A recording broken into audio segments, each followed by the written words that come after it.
सजग असलेलं एकमेव व्यासपीठ भारत न्यूज 44। बातमी तीही बिंदास। राष्ट्रवादी काँग्रेस पार्टी शरद पवार गटाचा युवक व महिला मेळावा खारघर येथे पार पडला। या मेळाव्यानिमित्त निलेश लंके प्रतिष्ठान यांच्या वतीने शिलाई मशीनचे वाटप करण्यात आले। या कार्यक्रमाचे आयोजन जिल्हा उपाध्यक्ष हर्षल पाटील यांच्या नेतृत्वात करण्यात आले।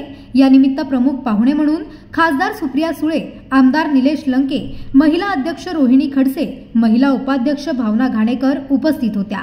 सुप्रिया सुळे यांनी महिला कार्यकर्त्यांबरोबर संवाद साधून मी तुमच्या पाठीशी आहे, तुमचं कार्य सुरू ठेवा असे आदेश दिले। त्याचबरोबर खारघरच्या दारूबंदीविषयी आपण प्रामुख्याने सहभागी व्हा।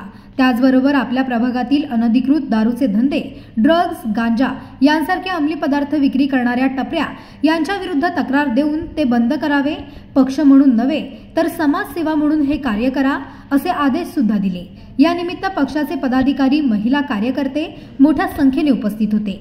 या कार्यक्रमाचे आयोजन श्री हर्षल पाटील, जिल्हा उपाध्यक्ष, सहआयोजक राजश्रीताई कदम, शहाबाज पटेल, कृष्णा मर्डेकर, ज्ञानेश्वर शिंदे यांनी केले होते। एवढंच म्हणणं आहे की एक तर सरकारने 2100 रुपये करावे आणि ड्रग्ज आणि दारू याच्या बाबतीत जो विचार तुम्ही स्वतः ऐकला, महिलांचं म्हणणं आहे की नवीन दारूची दुकानं नको असं महिला म्हणतायत आणि ड्रग्जच्या बाबतीत प्रचंड ड्रग्ज हे राज्यात दिसत आहेत।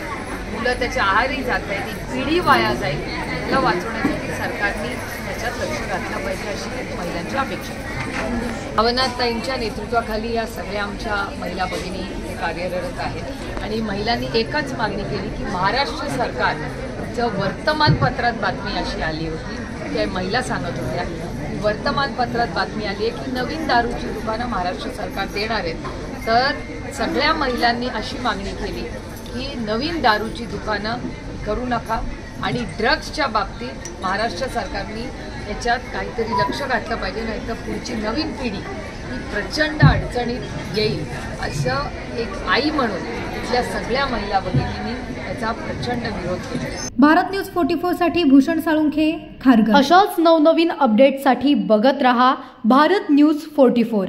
सत्याचा प्रकाश, बातम्यांचा विश्वास।